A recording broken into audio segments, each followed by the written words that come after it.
everyone, welcome to our channel Education Hotspot. So this is the next video for the most important topic for your MSO3 examination. पिछली video में बताया था, फटाफट से यहाँ पे भी बता देती हूँ. Don't stick to that only these videos पे सिर्फ मत रहिए. पुरानी प्लेलिस्ट देख लीजिए एंड पेड क्लास के स्टूडेंट पेड क्लास और यूट्यूब प्लेलिस्ट को रेफर कर लीजिएगा. तो चलिए अब डायरेक्ट टॉपिक पे आते हैं. अब यहाँ पे हम बात करें अगले टॉपिक की, दैट इज डिजिटल डिवाइड. पिछले दो टॉपिक हम ऑलरेडी दूसरी वीडियो में कर चुके हैं. यहाँ पे हम बात करें डिजिटल डिवाइड. आप सबको इसका मतलब पता है, लेकिन दिक्कत कब आती है जब एग्जाम में 500 वर्ड में 20 नंबर के टॉपिक आ जाता है तो we will fall short of words. हमारे पास शब्दों की कमी हो जाती है, हमें समझ नहीं आता कहाँ से स्टार्ट करें, क्या क्या प्रेजेंट करें. तो एक स्ट्रक्चर अपने माइंड में लेके जाओगे जिसमें हार्डली 5 मिनट लगने हैं. ये 5 मिनट आपको 20 नंबर बिल्कुल एग्जाम में दिला सकते हैं. तो डिजिटल डिवाइड क्या होता है? Division on the basis of digital, यानी आईसीटी, इंफॉर्मेशन एंड टेक्नोलॉजी के बेसिस पे डिवीजन होना. जैसे कि कंप्यूटर अवेलेबिलिटी की बात की जाए, इंटरनेट अवेलेबिलिटी की बात की जाए, उसकी नॉलेज की बात की जाए. लोगों के पास कंप्यूटर फैसिलिटी, इंटरनेट फैसिलिटी ही नहीं है भी तो नॉलेज उन तक नहीं पहुंच पा रही है, उन तक रीच नहीं पहुंच पा रही है, उनको किसी भी रीजन से यूज करना नहीं आता है या they can not afford it. इस वजह से हमारी सोसाइटी बहुत जो है इस ग्रुप में बटी हुई है कि वो लोग जिनके पास इसका रीच है और वो लोग जिसके पास इसका रीच नहीं है. और इसी कंसेप्ट को हम लोग डिजिटल डिवाइड कहते हैं. वैसे भी ये चीज एग्जिस्ट करती थी, लेकिन कोविड-19 के टाइम पे ये चीज बहुत ज्यादा एविडेंट होकर सामने आई, क्योंकि कोविड में सब चीजें ऑनलाइन शिफ्ट हुई. चाहे वो आपका वर्क फ्रॉम होम हो, चाहे वो आपका एजुकेशन फैसिलिटी हो. उस केस में देखा गया कि बहुत सारे ऐसे पेरेंट्स भी हैं जहां पे घर में इंटरनेट फैसिलिटी उतनी स्ट्रांग नहीं है, टेलीफोन कनेक्शन मतलब स्मार्टफोन अवेलेबल नहीं है. देयर आर पीपल जहां पे घर में 4 बच्चे हैं तो 4 सेलफोन नए आ गए. वेयरएज देयर आर पीपल जहां पे स्मार्टफोन ही नहीं है, तो बच्चा क्लास कैसे लेगा? तो ये हर फील्ड में देखा गया, not only in education field. तो यही चीज डिजिटल डिवाइड कहलाती है. Gap to have reach to the modern digital technology and those who do not. कुछ के पास है, कुछ के पास नहीं है. और इसका मतलब क्या है कि inequality in the reach of ICT, मतलब सब तक proper information and communication technology नहीं पहुंच पा रही है. इस वजह से आप चाहो तो एक लाइन और ऐड कर सकते हो, that will lead to the social, economic, cultural imbalances. उसकी वजह से हर चीज में कहीं ना कहीं एक इम्बैलेंस आता है. तो अब हम देख लेते हैं सबसे पहले इसके कारण क्या. कारण आप सबको कहीं ना कहीं कुछ कारण पता है. अफोर्ड नहीं कर पाते हैं लोग, रीच नहीं पहुंच पाती है, गवर्नमेंट की पॉलिसी वीक है, ये सब कहीं ना कहीं कारण है. तो इन कारण को हम सम अप कर लेते हैं. सबसे पहले हम बना लेते हैं इकोनॉमिक फैक्टर. मैंने यहाँ पे सिर्फ नाम लिखा है, आप इनको डिटेल में एक्सप्लेन करोगे क्योंकि 20 मार्कर 500 वर्ड्स, ये भी ध्यान रखना. इकोनॉमिक फैक्टर में लिखा है पॉवर्टी एंड अफोर्डेबिलिटी इशू. इसको आप पूरा एक्सप्लेन करोगे कि people can not afford the technology. Having a computer, having internet facility जो है इसकी एक अपनी कॉस्ट है और नॉट एवरीवन कैन अफोर्ड, क्योंकि इंडिया में poverty is a major issue.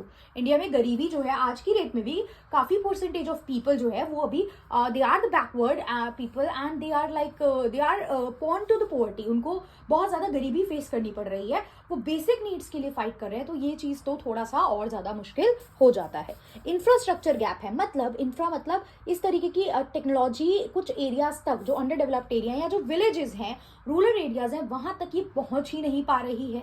Electricity भी बड़ी मुश्किलों के बाद चीजें अब इलेक्ट्रिसिटी देखने को मिलती है, अदरवाइज इलेक्ट्रिसिटी ही नहीं थी.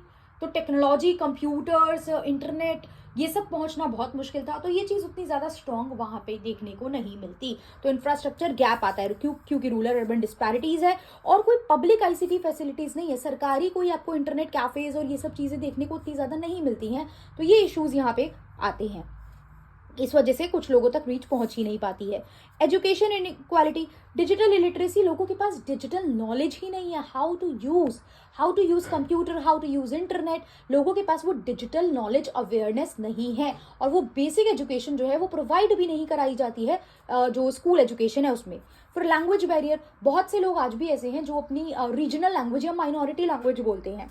एंड कंप्यूटर मेनली अगर हम आईसीटी की बात करें तो यहाँ पे मेजरली हमें इंग्लिश लैंग्वेज देखने को मिलती है. अब those who can not read and understand English, वो पीछे हट जाएंगे इस चीज में, उन तक तो ये चीज नहीं पहुंच पाएगी. So this is also one of the major reason for this. फिर आता है सोशल एंड कल्चरल फैक्टर. देखिए सोसाइटी में आज भी जेंडर इनइक्वालिटी है, वुमेन्स को पीछे रखा जाता है. डिजिटल की बात हो, बेसिक एजुकेशन की भी बात हो, बेसिक एजुकेशन में भी वुमेन को माना जाता है कि आपको घर रहना है. सिचुएशन आर चेंजिंग, अभी अपने केस में मत लेना कि हमारे साथ ऐसा नहीं है, बट मेजरली अगर हम बात करें तो इट इज लाइक दैट. तो डिजिटल लिटरेसी के टाइम पे भी वुमेन को थोड़ा बैक सीट पे रखा जाता है. तो वो जेंडर इनइक्वालिटी की वजह से, क्योंकि उनका कल्चर, उनका फाइनेंशियल कंस्ट्रेंट उन्हें रोक रहा है कि वुमेन, घर में मेल्स हैं तो मेल्स को आगे बढ़ाया जा रहा है, वुमेन्स को नहीं बढ़ाया जा रहा है, तो वो चीज़ है। एज गैप, जनरली जो ओल्डर जनरेशन है वो कंफर्टेबल नहीं है इस टेक्नोलॉजी के साथ अपने आप को अडेप्ट करने के लिए। लाइक आज भी जो हमारी ओल्डर जनरेशन है, they are like digital payment आ गया है, यूपीआई, ये सब चीज़ें आ रही है, लेकिन they are more comfortable in dealing की वो कैश में डील करें, राइट। तो ये भी हम यहाँ पे social and cultural factor mention कर सकते हैं। उसके अलावा टेक्नोलॉजिकल डेवलपमेंट, इतनी जल्दी टेक्नोलॉजी डेवलप हो रही है कि डेवलपिंग कंट्री को उसके साथ कोप अप करना, उसके साथ इनोवेटिव चीज़ें ऐड करके अपने आप को अडेप्ट कर पाना मुश्किल हो रहा है। तो आउटडेटेड डिवाइसेस भी हो गए हैं और इनोवेशन की भी कमी हमें देखने को मिलती है। पॉलिसी एंड गवर्नेंस, सरकार की पॉलिसी इतनी वीक है कि वो मार्जिनलाइज लोगों तक पहुंच नहीं पा रही है, और प्लस डिजिटल मोनोपोलीज भी बन गई है। मोनोपोली मतलब जब सिंगल लोग हैं, तो डिजिटल चीज़ों को कंट्रोल करने वाले कुछ ही पावर हैं जिनके हाथ में, मतलब एक तरीके से कुछ ही लोग हैं जिन्होंने अपने हाथ में पावर ले रखी है, and they are running the whole digital market मतलब पूरी overall country kind of digital market is, वो यहाँ पे मैं जिक्र कर रही हूँ। तो पॉलिसी एंड गवर्नेंस का भी इशू है। फिर इम्पैक्ट की बात की जाए तो इम्पैक्ट क्या पड़ेगा, इसका प्रभाव क्या पड़ेगा। भाई जो कारण है कहीं ना कहीं वही प्रभाव पड़ रहा है। जब कुछ लोगों तक टेक्नोलॉजी पहुंच रही है और वो अच्छी एजुकेशन लेके अच्छी अच्छी पोस्ट पे पहुंच पा रहे हैं, ग्लोबली compete कर पा रहे हैं, क्योंकि ग्लोबल टेक्नोलॉजिकल युग है, तो वो उन चीज़ों तक और वहां तक रीच ले जा पा रहे हैं और बाकी लोग नहीं कर पा रहे हैं, तो वो गैप तो आएगा ही। उससे आपका एजुकेशन इनइक्वालिटी होगा, कुछ लोगों को ज़्यादा एजुकेशन मिल रही है, कुछ को कम। इकोनॉमिक डिस्पैरिटीज आएगी, जिनके पास टेक्नोलॉजिकल नॉलेज है वो अच्छी जॉब लेके, अच्छा अर्न करके, ग्लोबली compete करके अच्छा पैसा कमा पाएंगे और दूसरे लोग नहीं कमा पाएंगे। मैंने सिर्फ हेडिंग्स लिखी हैं, आप इनको एक्सप्लेन करोगे, राइट। बार बार बता रही हूँ, अब इतने एबल हैं, हम मास्टर के स्टूडेंट हैं, और ये एक्सप्लेनेशन मैं ऑलरेडी पुरानी वीडियोस में दे चुकी हूँ। यहाँ पे I am not going to explain all the things, right. अगर पुरानी वीडियोस नहीं देखी तो वहां देख लीजिए। अगर किसी को एक्सप्लेनेशन में भी प्रॉब्लम है तो आप वो वाला कंटेंट जरूर देख लीजिए। सोशल इनइक्वालिटीज हो जाती हैं, प्लस गवर्नेंस पे भी इम्पैक्ट करता है, क्योंकि गवर्नमेंट की ऐसी बहुत सारी स्कीम्स है जिसको गवर्नमेंट डिजिटल करने की कोशिश कर रही है, लेकिन बहुत से लोग हैं जो डिजिटल इलिटरेट हैं, जिनके पास उसकी रीच नहीं है, तो वो स्कीम का बेनिफिट नहीं ले पाएंगे। जैसे गवर्नमेंट डायरेक्ट बेनिफिट ट्रांसफर कर रही है, सब्सिडीज वगैरह, तो अगर आपका अकाउंट ही नहीं है, अगर आपकी रीच ही नहीं है, तो वो आप तक पहुंचेगी ही नहीं चीज़ें, right. Plus health care gaps बहुत ज़्यादा देखने को मिलेंगे, क्योंकि आप हर चीज़ में अब डिजिटल चीज़ें लेके आओगे तो उससे उसका भी इम्पैक्ट रहेगा। प्लस ऐसा नेशन जिसमें आधे लोग ही डिजिटली लिटरेट है and more than half population digitally literate नहीं है, तो उस पूरे नेशन की ओवरऑल डेवलपमेंट भी स्लो हो जाएगी। कुछ लोग जिनके पास वो जो लोग रीच ले पा रहे हैं वही आगे ग्रो कर पाएंगे, लेकिन सारे लोग ओवरऑल ग्रोथ नहीं कर पाएंगे। Clear. So this is the topic of digital divide. I hope it is clear. सीधा सीधा डायरेक्ट कई बार क्वेश्चन आता है डिजिटल डिवाइड से ही। अगला टॉपिक जो हम बात करें, एक ऑर्गेनाइजेशन WTO, क्वेश्चन आ सकता है WTO क्या है, ये क्यों इंपॉर्टेंट है, इसके फंक्शंस क्या है, इसका स्ट्रक्चर क्या है, तो WTO के रिगार्डिंग क्वेश्चन आ सकता है। तो सबसे पहले तो WTO is world trade organisation.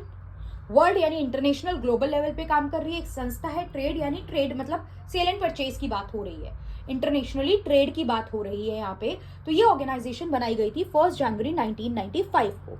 इससे पहले अडॉप्ट किया जाता था GATT. GATT is general agreement on trade and tariff, जो कि 1948 से चलता आ रहा था कि अगर आपको इंटरनेशनल ट्रेड करना है तो आपको गैट मतलब ये एग्रीमेंट साइन करना पड़ेगा एंड उसके बाद आप ट्रेड फैसिलिटेट कर सकते हो। लेकिन 1995 तक हमने एक ऐसी ऑर्गेनाइजेशन बनाई कि यहाँ पे सारी मेंबर कंट्री, डिफरेंट कंट्रीज के लोग, people will sit together and अपने ट्रेड रिलेटेड नेगोशिएशन करना, बात करना, कुछ अगर डिस्प्यूट हो गया आपस में तो आप वो सब रिजॉल्व करोगे, अपना ट्रेड यहाँ पे ट्रेड रिलेटेड डिसीजंस लोगे, पॉलिसीज बनाओगे, ये सब काम आप यहाँ पे बैठ के करोगे।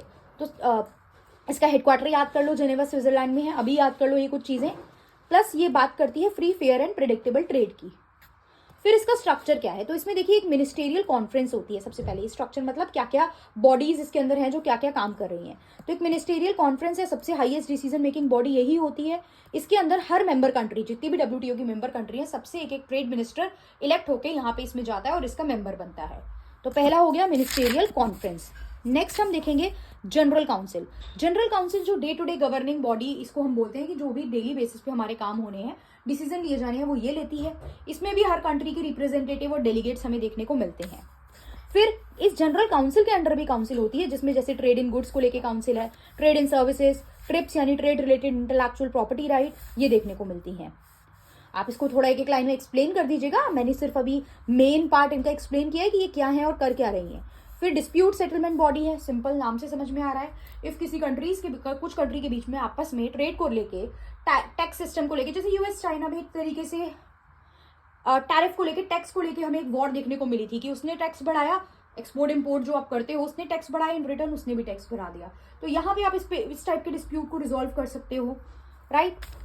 सेक्रेटेरिएट होता है जो technical and administrative support provide करने का काम करता है। फिर कमिटीज एंड वर्किंग ग्रुप होती हैं जो अलग अलग ट्रेड रिलेटेड डिपार्टमेंट्स में काम करते हैं। वेरी ऑब्वियसली ट्रेड ऑर्गेनाइजेशन है तो एनवायरमेंट और हेल्थ पे आप काम नहीं करोगे, आप ट्रेड के रिगार्डिंग ही बात करोगे। फिर इसके फंक्शंस क्या हैं, इसके फंक्शंस भी मैंने सिर्फ नाम लिखे हैं, आप इनको एक्सप्लेन खुद से करोगे। ट्रेड एग्रीमेंट, आपस में ट्रेड रिलेटेड एग्रीमेंट करना, कुछ कंट्रीज को डील करनी है आपस में एक दूसरे के साथ, वो आप करोगे। ट्रेड डिस्प्यूट, दो कंट्री के बीच में कॉन्फ्लिक्ट हो गया तो वो यहाँ पे रिजॉल्व होते हैं। Forum for negotiation, platform for negotiation ये आपको दे रहा है, मतलब अगर आपको ट्रेड करना है, थोड़ा बहुत नेगोशिएट करना है, मोल भाव करना है एक दूसरे के साथ, तो ये एक प्लेटफॉर्म है, सिट हियर एंड आप यहाँ पे बात कर सकते हो उस चीज के रिगार्डिंग। मॉनिटरिंग ट्रेड पॉलिसीज बनाई जाए और उन पर नजर रखना कि क्या ट्रेड पॉलिसीज बन रही है, क्या वो फ्री है, फेयर है, ट्रांसपेरेंट है, ये चीजों को देखना।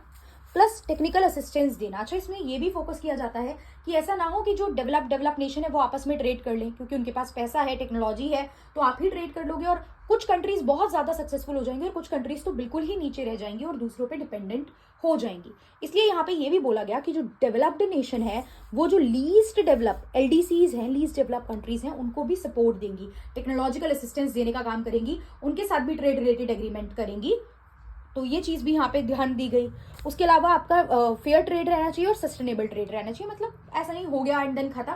सस्टेनेबल मतलब that will keep on, like लंबे समय तक वो चीज चलती रहे।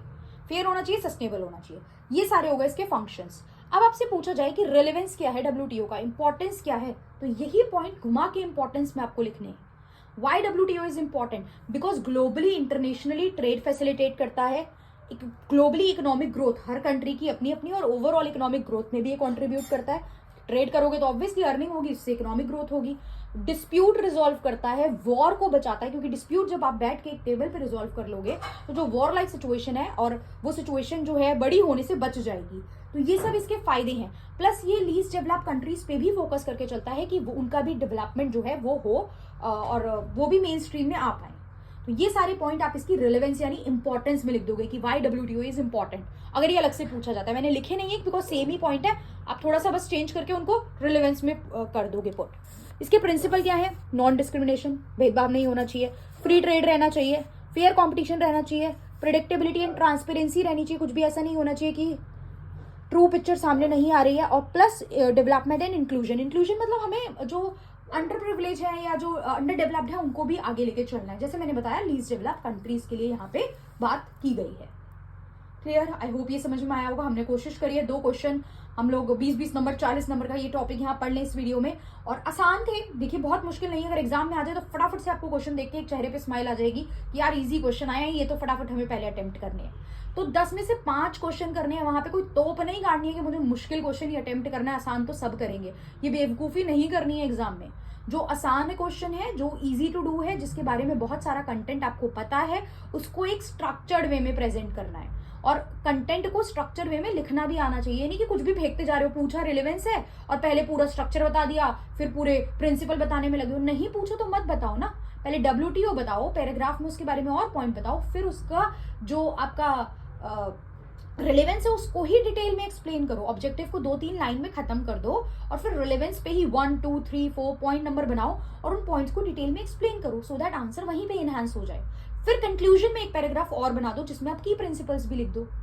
लेकिन जो पूछा है पहले वो लिखो। ये नहीं कि मैंने क्लास में आपको ये सारी चीजें बताई, डब्ल्यूटीओ पढ़ते ही आप कुछ और पढ़ो ही ना, आप बस सब लिखने लग जाओ जो जो सुना है, तो भी फिर बाद में आप कहते हो कि नंबर नहीं आ रहे हैं। So this is the reason कि नंबर नहीं आते हैं। जो पूछा है वो पहले लिखा नहीं, वो कहीं जाके तीसरे पेज पे लिखना स्टार्ट करा है, तो टीचर पहले ही वो सोचने लगता है क्या कहानी गा रखी है, मेन पॉइंट तो है ही नहीं। तो फर्स्टली एक इंट्रो देके मेन पॉइंट पे आओ और उन मेन पॉइंट के अंदर आप अपने जो भी और एक्स्ट्रा नॉलेज है आपको उसको एक्सपेंड करो और फिर उसको कंक्लूजन में एडजस्ट कर दो और चीजों को। Clear? So I hope it is clear to you. मिलते हैं नेक्स्ट वीडियो में कुछ और टॉपिक के साथ। टिल देन इसको पढ़िए, पिछली वीडियोस देखिए, बार बार बोल रही हूँ, पता नहीं फिर भी कुछ बच्चे सीरियसली नहीं लेते हैं और एग्जाम के बाद स्टूडेंट विल लाइक कि यार आया ही नहीं कुछ भी, तो इन वीडियोस से कुछ भी आ जाएगा इसकी कोई गारंटी नहीं है। 2-3 वीडियो में आपको दे रही हूँ, हार्डली 6 टॉपिक है, ये 6 टॉपिक पेपर में आ जाएंगे, हो सकता है 6 में से 1 भी ना आए, हो सकता है जो मैंने पुराना प्लेलिस्ट कवर करा रखा है उसमें से सब कुछ ही आ जाए।